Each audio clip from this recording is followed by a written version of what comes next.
first elected, it felt like the whole world was changing. And people all over the world, joined hands and celebrated. There was planetary euphoria.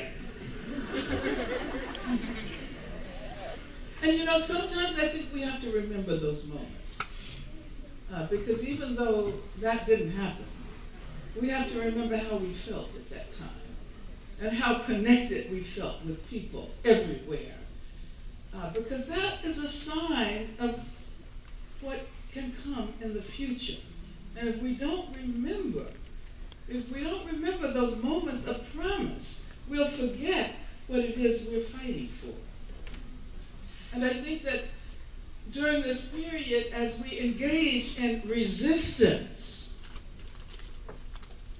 and I've been thinking about how we have to incorporate resistance into our daily lives. It can't be an extraordinary thing. It has to be something we do, something we think about every day. It has to be like brushing our teeth, right? We have to incorporate it into our routines.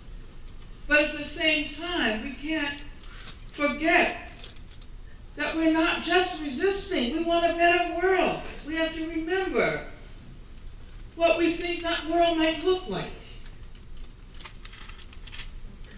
And so we have to also engage in acts of collective imagination. This is why the prison abolition movement is so important, because it urges us to imagine what it would be like to live in a society that no longer required police security and prisons. What would that world look like?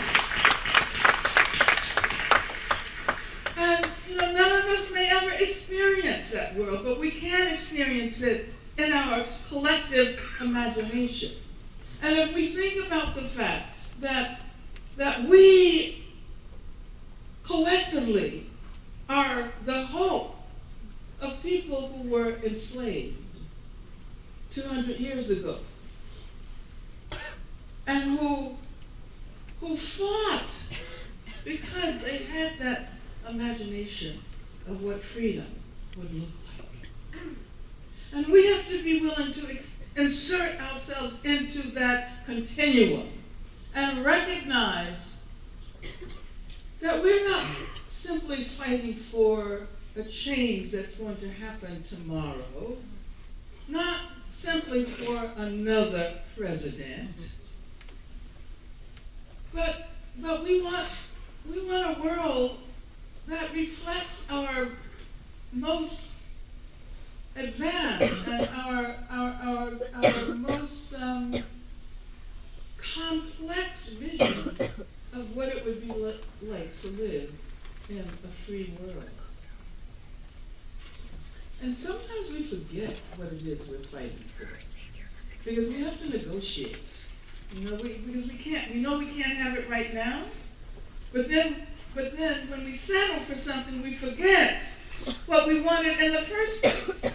So that is why we have to constantly tell ourselves what we want. We want free education. That is what we want. We want free health care. Free health care. That is what we want. We want a world without prisons. That is what we want. We want a world without gender violence. That is what we want.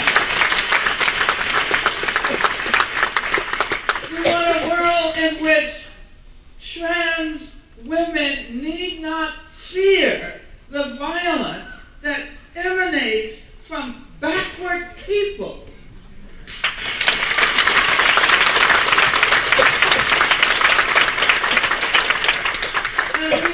We want a world in which people understand that there is a connection between the violence that happens at an institutional level and the violence that happens at an intimate level.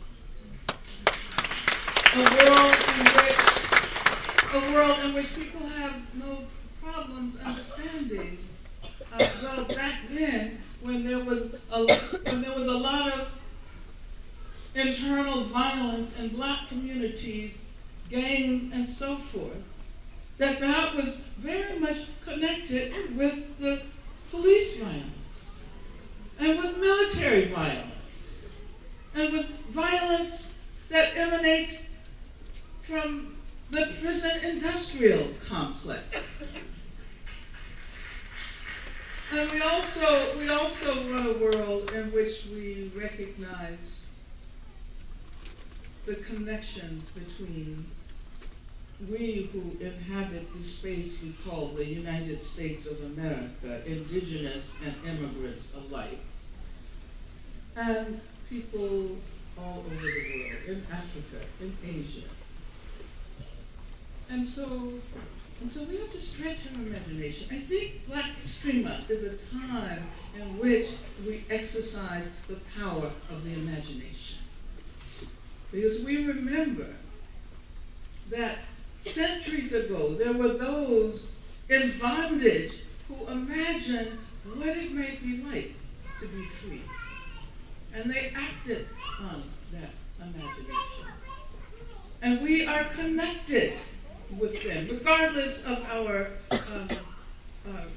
racial ancestry.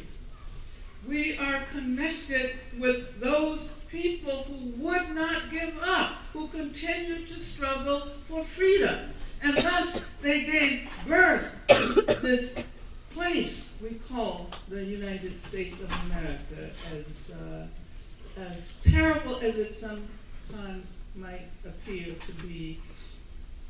But there is promise as well. There is a great deal of promise. And so before I conclude, I have to